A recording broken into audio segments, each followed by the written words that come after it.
नमस्कार। राष्ट्र, राष्ट्रियता, सभ्यता र संस्कारको सङ्गम बागमती टेलिभिजनको नियमित संवाद प्रश्नोत्तरमा तपाईँलाई स्वागत छ। म कृष्ण तिमल सिन्हा। आजको यो बसाइमा हामी आसन्न स्थानीय तहको चुनाव, करिबन 2 महिनाको पेरिफेरीमा स्थानीय तहको चुनाव हुँदैछ। संविधानत गर्नै पर्ने एउटा बाध्यकारी परिस्थितिका बीचमा दलहरूले चुनावको मिति घोषणा गरेका छन्। केन्द्रमा यति बेला तत्कालीन प्रतिनिधि सभा विघटनको घटना पछाडि एउटै बिन्दुमा उभिएका 5 राजनीतिक शक्ति, पछिल्लो समयमा राष्ट्रिय जनमोर्चा किनारा लागेको छ।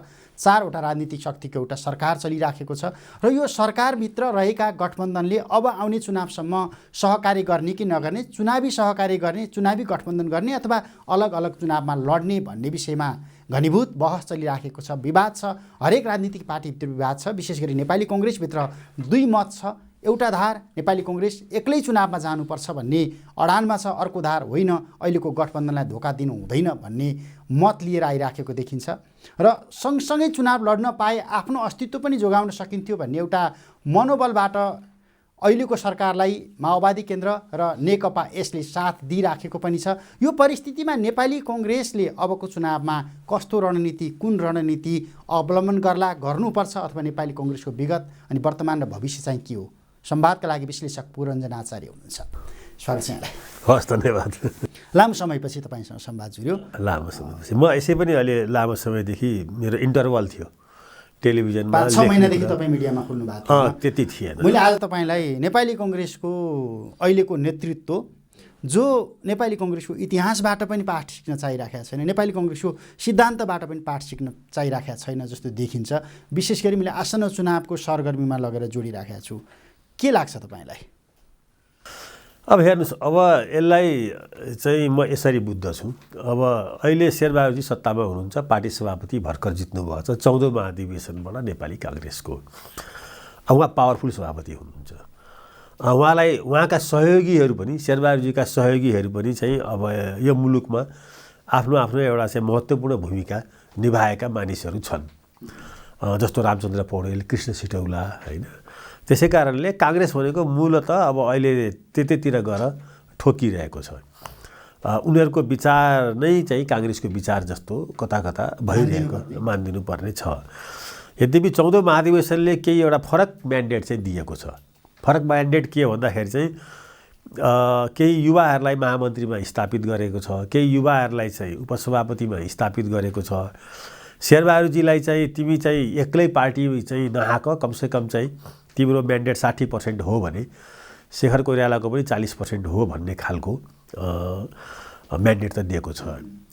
अब काङ्ग्रेस चाहिँ यो एउटा स्वाभाविक र लेजिटिमेट बाटो हो नेपाली काङ्ग्रेसभित्र। अब अहिले लिने नीतिगत निर्णयहरू लिँदाखेरि, रणनीतिक निर्णय लिँदाखेरि चाहिँ यी सबै अयवयहरूलाई मिलाएर अनि त्यसपछि अगाडि बढ्छ भन्ने विश्वास गर्न सकिन्छ, सामूहिकतामा सकिन्छ। अब केही मानिसहरू रिटायर्ड हुनुपर्ने अहिलेसम्म भएका छैनन्, होइन। उनीहरू चाहिँ काङ्ग्रेसभित्र अहिले पनि चाहिँ शक्तिशाली पनि छन्, अब हस्तक्षेप पनि गर्छन्, तर महाधिवेशनमा चाहिँ उठ्ने आँट गर्दैनन्, भाग लिएनन्, होइन। अब यो आफ्नो एउटा छँदैछ। अब नेपाली काङ्ग्रेसको अहिलेको स्थिति के हो भनेर भन्दाखेरि चाहिँ मलाई लागेको भर्खर 2-2.5 महिना चाहिँ यसो पूर्वतिर घुमेर बसेर आएको स्थितिमा यो लोकल चुनाव भन्ने कुरा चाहिँ यो राष्ट्रिय निर्वाचन भए पनि नेपालमा अब एकैपटक गर्ने भनेको हुनाले यसले चाहिँ जुन चाहिँ केन्द्रीय निर्वाचन हुन्छ नि, सङ्घको निर्वाचन, त्यस्तो आयाम बोकेको हुँदैन यसले। त्यसै कारणले त्यस्तो आयाम नबोकेको हुनाले चाहिँ शेरबहादुरजीले पनि यसलाई चाहिँ त्यही किसिमले बुझिदिएको भए। यसमा अहिले नेपाली काङ्ग्रेसको प्रदेश सङ्गठन छ 7 प्रदेशमा, होइन। प्रदेशले कोसँग गर्ने, लोकल लेभलमा एलायन्स गर्ने नगर्ने त्यो प्रदेशकै जिम्मा हो। यसको केन्द्रीय राजनीतिमा आवश्यकता अनुसार लोकल लेभलमा गर या नगर, तर त्यति एउटा गाइडलाइन गर्दाखेरि पुग्थ्यो होला भन्ने मलाई लाग्छ। फेरि काङ्ग्रेसको विधानले पनि त्यही बाटो खोलेको छ। काङ्ग्रेसको विधानले महानगरपालिका बाहेक अरू अन्यत्र चाहिँ केन्द्रलाई हस्तक्षेप गर्न छुट दिएको छैन, त्यो छैन। महानगरपालिकामा हो को उठ्ने भनेर 6वटा महानगरपालिकामा केन्द्रको भूमिका केही हदसम्म देखिन्छ विधानत। बाँकी सबैतिर चाहिँ प्रदेशकै भूमिका र प्रदेशभन्दा तल पनि तिनीहरूको रिकमेन्डेसन गर्ने, को क्यान्डिडेट दिने भन्ने छ। अब यहाँ उहाँले चाहिँ अहिले चाहिँ केन्द्रीय सभापतिले जुन ढङ्गले बोलिरहनु भएको छ काङ्ग्रेसमा खास गरी यो उहाँको सत्तालाई टिकाउने एउटा चाहिँ प्रपञ्च हो, सत्तालाई टिकाउने। उहाँ प्राइम मिनिस्टर हुनुहुन्छ अहिले पनि, अब यसपछि हुने आम निर्वाचनपछि पनि सम्भवतः यही एलायन्सलाई बिल्डअप गरेर 2-3टा साइकोलोजी छ होला उहाँको। अब अहिले स्वाभाविक रूपमा सत्ता गठबन्धन छ, यो काङ्ग्रेसको सँगै सहकार्य गरेर अगाडि बढ्दाखेरि नेपालमा कम्युनिस्ट जनमत चाहिँ डिभाइडेड हुन्छ। कम्युनिस्टलाई एक ठाउँमा हुन नदिनको लागि चाहिँ उहाँले बोलिरहनु भएको छ होइन। अहिले पनि एमाले शक्तिशाली पार्टी छ, हामी मिलेनौँ भने सिद्धिन्छौँ होइन, यस्तो खालको अभिव्यक्तिहरू, त्यो मनोविज्ञान उहाँले त्यो बोलिरहेको म सुन्दछु।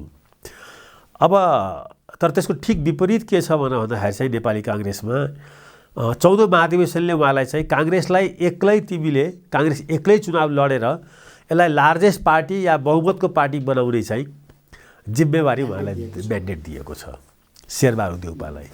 पार्टी पनि मिलाऊ र काङ्ग्रेसलाई पनि सबभन्दा लार्जेस्ट र बहुमतको पार्टी बनाऊ भनेर दिएको छ। अब उहाँले प्याट्टे लाएर के बोल्नुहुन्छ भने कुनै पनि पार्टीको बहुमत आउँदैन भन्नुहुन्छ। अब पार्टी सभापति र रनिङ प्राइम मिनिस्टरले त्यसरी बोलिसकेपछि अब जो चाहिँ पहिले नै चाहिँ डिफिटेड मेन्टालिटीमा छ होइन, त्यसले चाहिँ पार्टीलाई चाहिँ ऊर्जा कसरी भर्ने होइन। त्यसकारणले शेरबहादुरजी यहाँनिर चाहिँ अब मैले भन्ने गरेको छु, उहाँ चाहिँ शैल्य मनस्थितिबाट महाभारतमा कौरव पक्षबाट जुन लड्ने हुन्छ, जब द्रोणाचार्य, भीष्म पितामह, कर्ण सबैजना चाहिँ योद्धाहरू सिद्धिन्छन्, तब चाहिँ दुर्योधनले शैल्यलाई आफ्नो कमान्डर नियुक्ति गर्छ। आज अहिले यतिखेर मैले चाहिँ हेर्दाखेरि चाहिँ शेरबहादुरजीका यी अभिव्यक्तिहरू चाहिँ शैल्य प्रकरणबाट चाहिँ गुज्रिरहेको छ। अर्थात् काङ्ग्रेसलाई म लिड गर्न सक्दिनँ, शैल्यको यही हो दिमाग। शैल्यको मात्रै होइन, शैल्यलाई कमान्डर नियुक्ति गर्ने दुर्योधनको पनि दिमागमा त्यही थियो। यस्ता यस्ता चाहिँ हस्तीहरूले अब सकेनन् पाण्डवलाई जित्नलाई, मेरो यस्तो दिन आयो आज हेर, अनि उसले हरे भन्छ। आज मैले शल्यलाई चाहिँ अब कमान्डर बनाएर अर्जुनसँग लड्न भिडाउँदाखेरि शल्य चाहिँ पाण्डवकै पक्षबाट युद्ध गर्न आउँदै थियो। ऊ नकुल सहदेवको चाहिँ मामा पनि थिए। परिस्थितिले उसलाई त्यतापट्टि चाहिँ पुगाउँछ, लड्नको लागि चाहिँ कौरव पक्षमा पुगाएको हुन्छ। अहिले नेपाली काङ्ग्रेसमा अब अस्ति जितुन्जेलसम्म शेरबहादुरजीको लिडरसिप काङ्ग्रेसमा राम्रो किसिमले कन्सोलिडेट भएको थियो, एकदम पावरफुल देखिन्थ्यो।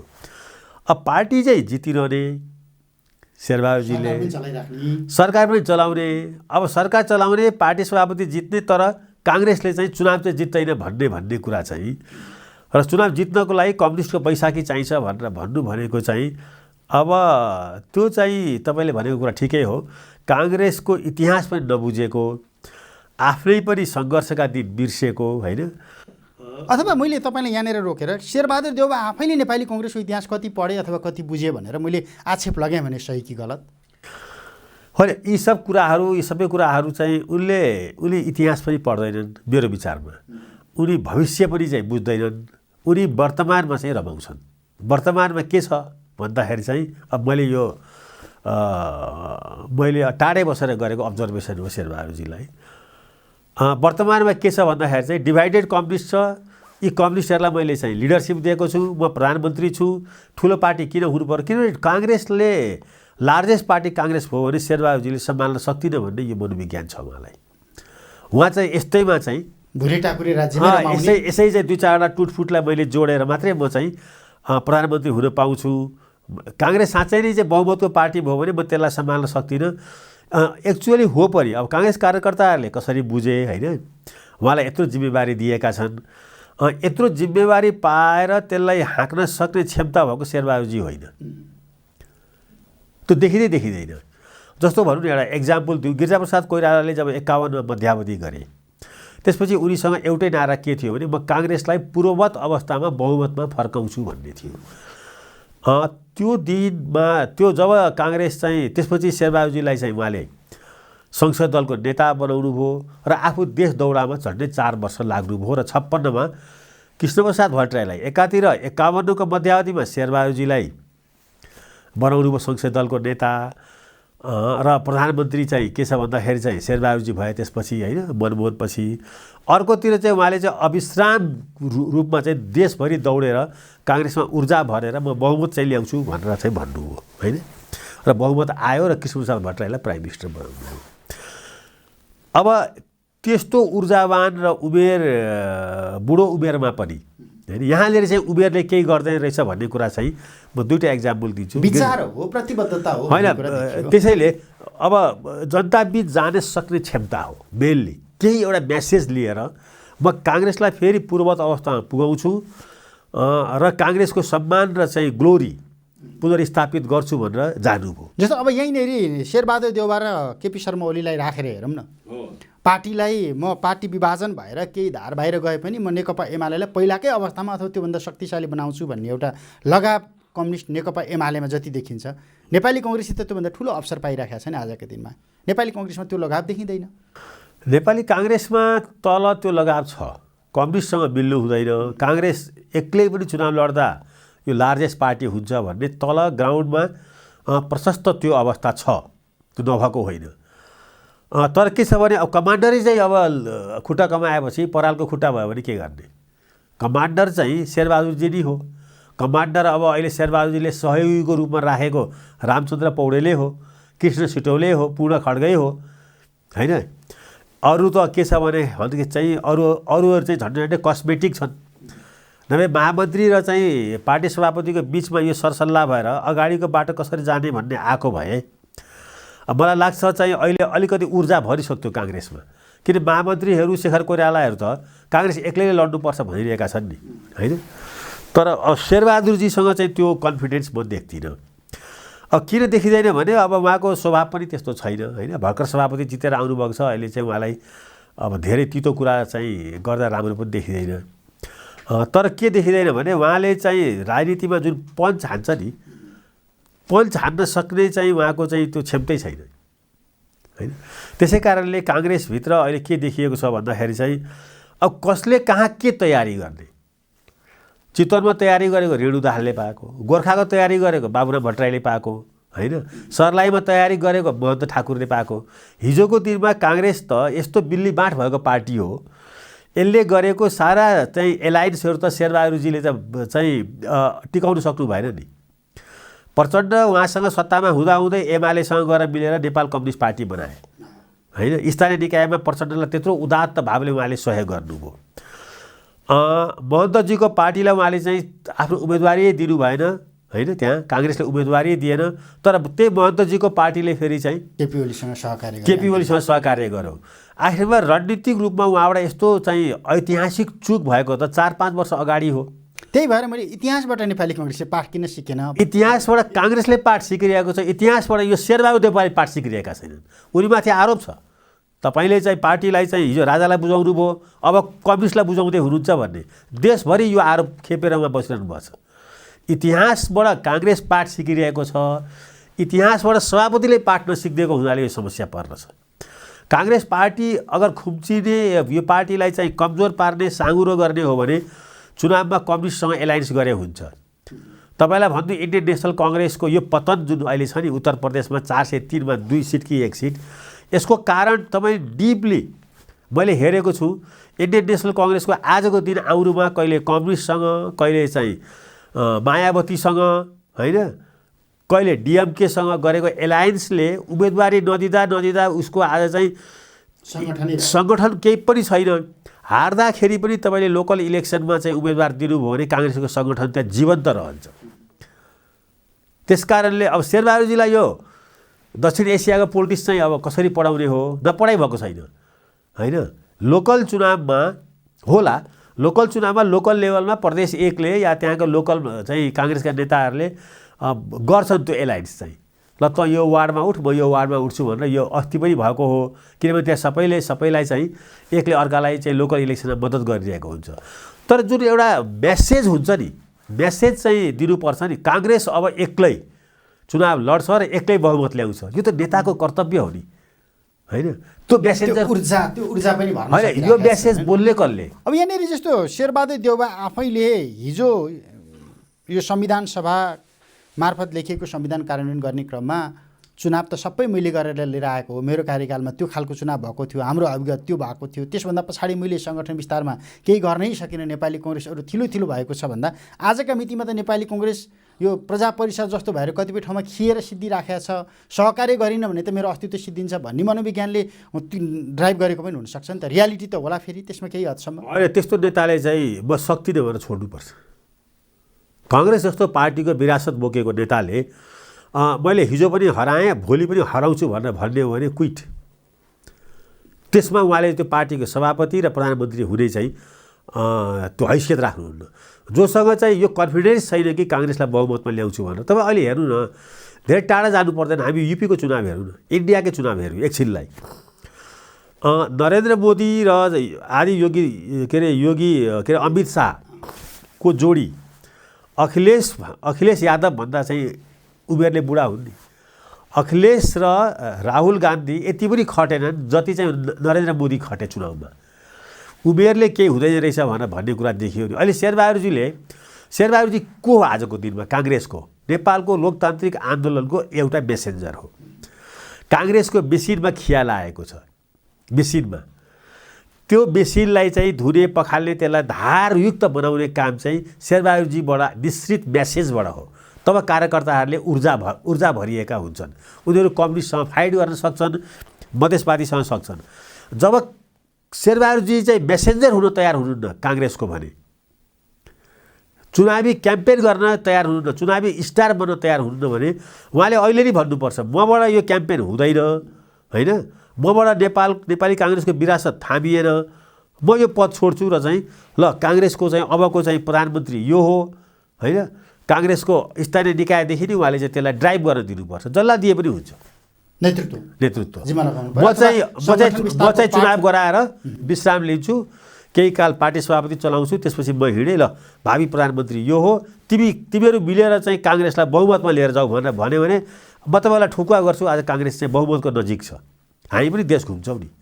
उहाँका ती चाहिँ राष्ट्रिय अनुसन्धानबाट आएका सूचना, होइन, प्रहरीबाट आएका सूचना र त्यो पार्टीको एकाङ्की चाहिँ एउटा स्वरूपबाट आएको सूचना चाहिँ ले चाहिँ उहाँलाई कमजोर पारिरहेको छ। त्यो उहाँलाई पार्टी सभापति हुनु त काम लाग्यो, तर यो मुलुकको राजनीति जित्नको लागि त्यो सूचना कस्ता हुन्छ त्यो हामीले पनि हेरेका छौँ। ग्राउन्डमा के छ भने अहिले काङ्ग्रेसलाई केही चाहिएको छैन, ऊर्जा चाहिएको छ, 2-3टा ऊर्जा।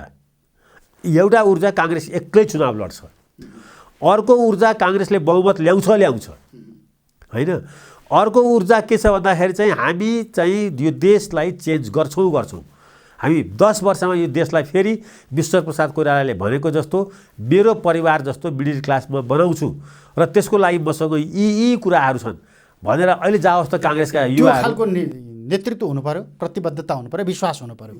म 5 चोटि प्रधानमन्त्री भएँ, मेरो कार्यकालमा मैले 5 चोटि सरकार चलाउँदाखेरि यो राम्रो काम गरेँ भनेर नेपाली कङ्ग्रेसका सभापतिले जनताको बिचमा लिएर जाने कुरा के छ अहिले?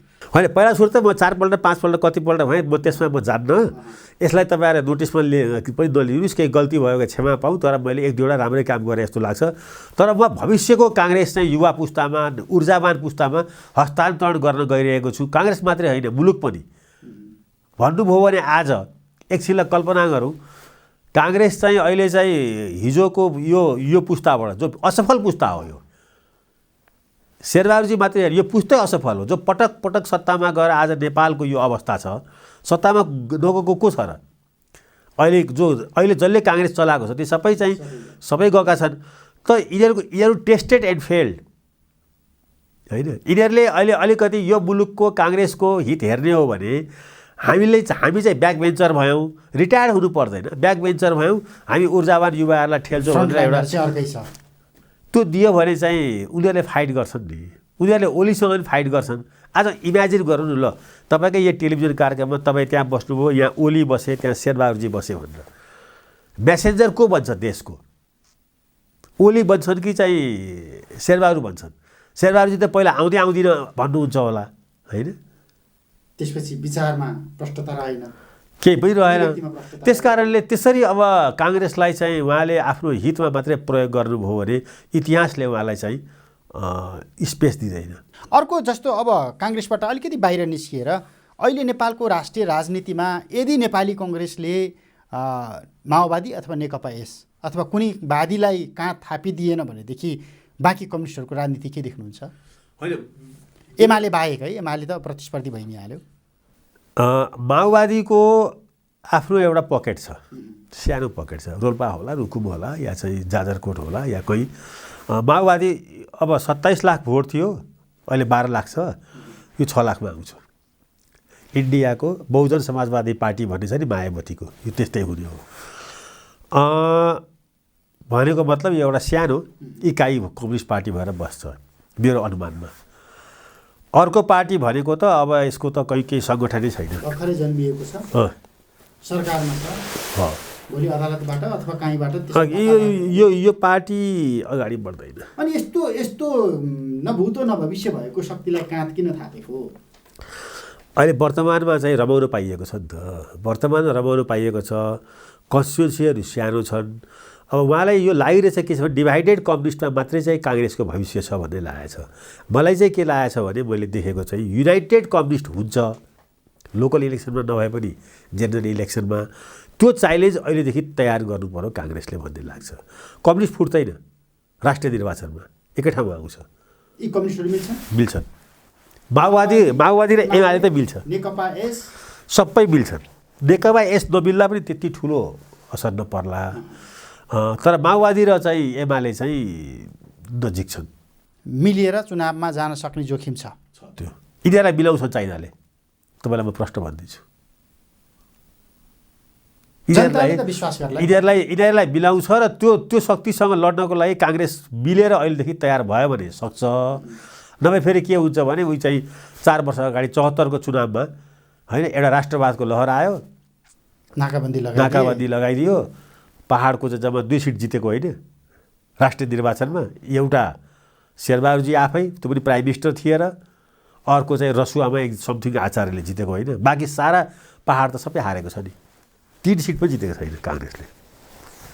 त्यसै कारणले काङ्ग्रेसको तयारी 74को जस्तोले पुग्दैन, 78मा नयाँ ढङ्गले सोच्नुपर्छ।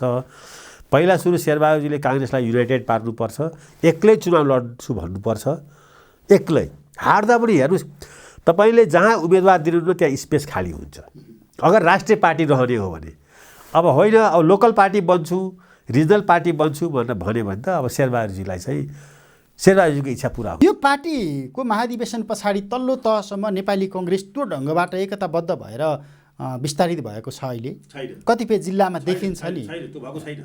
त्यो भर्खर त 16 जिल्लाको सभापतिहरू भर्खरै देखियो, संस्थापन इतर सबै त्यहाँनिर अहिलेसम्म पनि। त्यसको लागि पहिला सुरु त शेरबहादुरजी र शेखर कोइरालाले एक ठाउँमा बसेर, किन दुईटाको नाममा समूहहरू विभाजित भएछ, यो सत्य हो। अब अरू समूह छैन, अरू समूहले कसैले चाहिँ कृष्ण सिटौलाले झापामा आफ्नो समूह बनाएको होला या अर्को त्यस्तै होला। अहिले नेपाली काङ्ग्रेसमा 2टा प्रभावशाली समूह छन्, शेरबहादुरजी जित्ने समूह हो, शेखर कोइराला त्यत्तिकै शक्तिशाली, अझ अहिले त बढ्दो। अब 2 नम्बर प्रदेशमा हेर्नु न, सबै भोट लिएर गएको शेरबहादुरजीलाई आज 70मा हार्नुभयो, 72मा हार्नुभयो होइन, हारिरहनु भएको छ नि। 3टा जिल्ला हार्नुभएको छ उहाँले, धनुषा हार्नुभयो, सजिलो छैन नि। त यसलाई मिलाउने कसरी?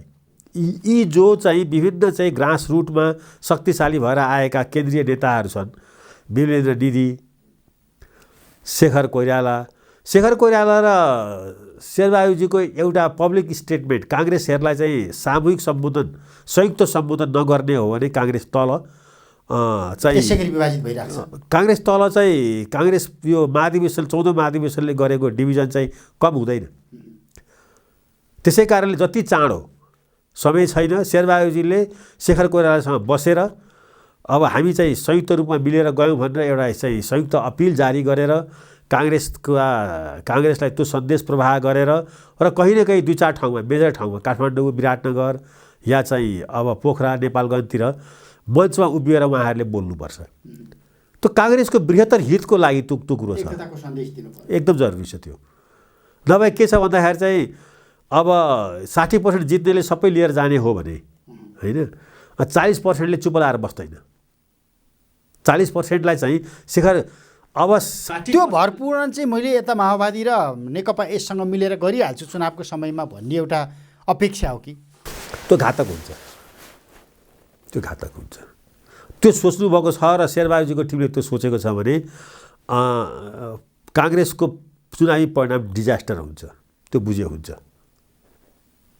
त्यसकारणले पहिलो कुरा त के अरे पहिला आफ्नो घर बालकोट र खुमलटारमा पटक पटक गइराख्नुको तात्पर्य के हुन सक्छ? होइन, शेरबहादुरजीले त गिरिजाप्रसाद कोइरालाले शेरबहादुरलाई चित्त बुझाएको होइन होइन। पहिला त घर मिलाउनु पऱ्यो नि। जति शेरबहादुरजी घरमा बलियो हुनुहुन्छ त्यति चाहिँ बालकोट र चाहिँ खुमलटारतिर चाहिँ गएर उहाँले गर्ने चाहिँ नेगोसिएसनहरू बलियो हुन्छ, उहाँको पक्षमा हुन्छ। घरै मिलेको छैन उहाँको खोइ घर मिलेको छ। पार्टी अधिवेशनपछि ग्रास वार्डसम्म चाहिँ के छ भने काङ्ग्रेस चाहिँ दुई समूहमा विभाजित छ।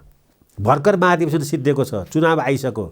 यो डस्टहरूलाई चाहिँ यो रिस राग द्वेष एकले अर्कालाई हराउने अन्तर्घात गर्ने त्यो सबै कुराहरूबाट चाहिँ माथि उठ्नको लागि त पहिला शेखर कोइराला र चाहिँ शेरबहादुरमा मिल्नु परेन। पार्टीभित्रै त्यो एकताको सन्देश दिन नराखिरहेको अवस्थामा कम्तीमा मैले भोलि माओवादीसँगै भए पनि त्यो बैशाखी लिएँ भने केही स्थानमा चुनाव जित्न सक्छु कि भन्ने एउटा मनोविज्ञान। होइन, अब केही स्थानमा जित्ने, फेरि काङ्ग्रेस थर्ड पार्टी हुने होइन, कम्युनिस्ट फर्स्ट पार्टी र सेकेन्ड पार्टी हुने, शेरबहादुरजीको नेतृत्वको काङ्ग्रेस थर्ड पार्टी हुने, अनि त्यही थर्ड पार्टी भएर फेरि खेल्ने ओर्ने हो भने चाहिँ अब त्यो सानो चित्त सानो मनस्थिति लिएर चाहिँ अगाडि बढेको हो भने त के भन्नु छैन। अब तर काङ्ग्रेस र मुलुकको लागि त फलिफाप छैन नि। अब त अलिकति भए पनि शेरबहादुरले छाती ठुलो गर्नु पर्यो नि होइन। अब लगभग अन्त्यमा छौँ। चुनाव आइसकेको छ। चुनावभन्दा पछाडिको राजनीति समीकरण के हुनसक्छ, के देख्नुहुन्छ तपाईँले? अब हेर्नुहोस्, स्थानीय निकायको निर्वाचनमा सबैले आफ्नो आफ्नो डम्फु बजाएर लड्छन्, पक्का छ मैले देखेको। शेरबहादुरजी पनि कसैसँग एलायन्स गर्न सक्नुहुन्न। एलायन्स गर्ने प्रक्रियामा जानुभयो भने काङ्ग्रेस तलैबाट डिभाइडेड हुन्छ, विद्रोह हुन्छ। त्यो अर्डर मान्दैन कसैले पनि। पहिलो कुरा, एमाले पनि कुनै कम्युनिस्टसँग मिल्दैन, लोकल लेभलमा फाटाफुट्टा मिल्न सक्छ नि यिनीहरू जनमोर्चासँग या माओवादीसँग। अब लोकल इलेक्सन पछि सबलाई सबको हैसियत थाहा हुन्छ होइन। त्यसपछि चाहिँ कम्युनिस्ट एकताको प्रक्रियाहरू सुरु हुन्छन्। त्यसपछि प्रदेश र सङ्घको लागि त्यसपछि नेपालमा कम्युनिस्ट एकताको प्रक्रिया सुरु हुन्छ। लोकल इलेक्सनमा कम्युनिस्टहरूले चाहिँ जुन चाहिँ परिणाम भोग्छन् त्यसपछि उनीहरूको एकताको प्रक्रिया सुरु हुन्छ र त्यसको लागि चाइनाले ठुलो मद्दत गर्छ, यो पक्का कुरा छ। नेपाली कङ्ग्रेस त्यसको लागि अब नेपाली काङ्ग्रेसभित्र लोकल इलेक्सनले थप डिभिजन ल्याउँछ कि ऊर्जा ल्याउँछ। अगर शेखर कोइराला र चाहिँ शेरबहादुर मिल्यो भने ऊर्जा ल्याउँछ, मैले देखेको है। अब किनभने 40% र 60% लिएर बसेका छन्। तर अब एक थरीले 60% पाउनेले चाहिँ 40% चाहिँ लिएकोलाई चाहिँ पुस गरेर भित्तामा पुऱ्यायो भने जसरी अहिले पार्टीको के अरे 14औं महाधिवेशनको निर्वाचनपछि पार्टी चाहिँ सेटल हुन सकेको छैन, भर्खर त महाधिवेशन सिद्धिँदैछ। त्यसै गरी चाहिँ के छ भने लोकल इलेक्सनमा पनि काङ्ग्रेस चाहिँ डिभाइडेड हुन्छ। क्विकली शेरबहादुरजीले यो चिजलाई चाहिँ सम्बोधन गर्न जरुरी छ मैले देखेको चाहिँ। अर्को तेस्रो शक्ति उदाउने सम्भावना र जोखिम कतिको देख्नुहुन्छ राजनीतिमा? अहिले छैन। अहिले मन परोस् नपरोस् काङ्ग्रेस र कम्युनिस्टै हुन्। मधेसवादीहरू आफ्नो रिजनल शक्ति भएर बसिरहन्छन्। केही चाहिँ के छ भन्दाखेरि चाहिँ आम आदमी पार्टी जस्तोबाट प्रेरणा लिएर केही अर्बन बेस केही हलचलहरू आउन सक्छ। अर्बन बेस पोखरामा, अलिकति विराटनगरमा, काठमाडौँमा ठुलै यो आउन सक्छ। तर त्यो परिणाममुखी अहिलेमा पुग्ला, किनभने मेहनत छैन नि यहाँ। निर्णायक हुँदैन त्यो शक्ति। त्यसले जित्नेलाई हार्ने, हार्नेलाई जित्ने बनाउन सक्छ। तर त्यो निर्णायक किन हुँदैन भने तिनीहरूले अहिलेसम्म कामै गरेका छैनन् के पनि। त्यसै आम आदमी पार्टी भएको होइन नि भारतमा। नयाँ दिल्लीमा उसले पुष्टि गरेपछि नै आम आदमी भयो। नयाँ दिल्लीमा पुष्टि गरो, कामले पनि पुष्टि गरो, सङ्गठनले पुष्टि गरो। पहिलो पार्टी हो जो चाहिँ यो इन्डियाको स्वतन्त्रतापछि अर्को चाहिँ स्टेटमा गएर जितेको छ। आजसम्म इन्डियाको स्टेट रिजनल पार्टीहरूले सेकेन्ड स्टेटमा जितेको रेकर्डै छैन नि, कि पहिलो हो। न मुलायम सिंह यादवकोले जित्यो, न ममता बनर्जीकोले, न के अरे त्यो लालु यादवकोले, कसैले पनि सेकेन्ड ठाउँमा सेकेन्ड स्टेटमा गएर जितेको रेकर्ड थिएन। दिल्लीबाट पन्जाब पुग्यो, पन्जाबबाट हरियाणा पुग्छ, हिमाचल पुग्छ, गोवा पुग्छ। गभर्नेन्सको कारणले पुग्छ। हेर्नुहोस्, ठिक गभर्नेन्स गर्दा नेपालमा अहिले त्यसको लागि ग्राउन्ड चाहिँ तयार छ, तर त्यो शक्तिको चाहिँ एउटा उदय भएको छैन। हुन्छ, समय र सम्वादलाई धन्यवाद। पुरञ्जन आचार्य विश्लेषक, समग्रतामा हामी स्थानीय तह चुनावको पूर्व सन्ध्यामा छौँ। राजनीतिक पार्टीहरू चुनावी सरगर्मीमा लागेका छन्। सहकार्यका कुरा अथवा राजनीतिक रूपमा हामी तल्लो तहमा समन्वय गरेर जाने, सहकार्य गर्ने, साझा उम्मेदवार उठाउने लगायतका विषयमा बहस भइराखेको छ। तर नेपाली कङ्ग्रेस नेपालको राष्ट्रिय राजनीतिमा प्रजातान्त्रिक इतिहासमा एउटा ठुलो गौरव बोकेको गौरवशाली पार्टी आजका दिनमा कम्युनिस्टको बैशाखी टेकेर सत्तामा जाने, कम्युनिस्टलाई काँध थापेर चुनावमा जाने, जुन विगतको नराम्रो इतिहासबाट किन पाठ सिकिराखेको छैन नेपाली कङ्ग्रेसको नेतृत्वले? आज पनि किन गठबन्धनका कुराहरू आइराखेका छन् चुनावका सन्दर्भमा? के काङ्ग्रेस त्यसै गरी कमजोर भएको हो अथवा नेपाली कङ्ग्रेसको नेतृत्व कमजोर भएको हो? समग्रतामा कङ्ग्रेसको राजनीति अनि नेपालको राष्ट्रिय राजनीतिमा जोडिएर संवाद गऱ्यौँ। समय अनि संवादको लागि पुरञ्जन आचार्यलाई फेरि पनि धन्यवाद दिन्छु। बागमती टेलिभिजन हेर्दै रहनुहोला। नमस्ते।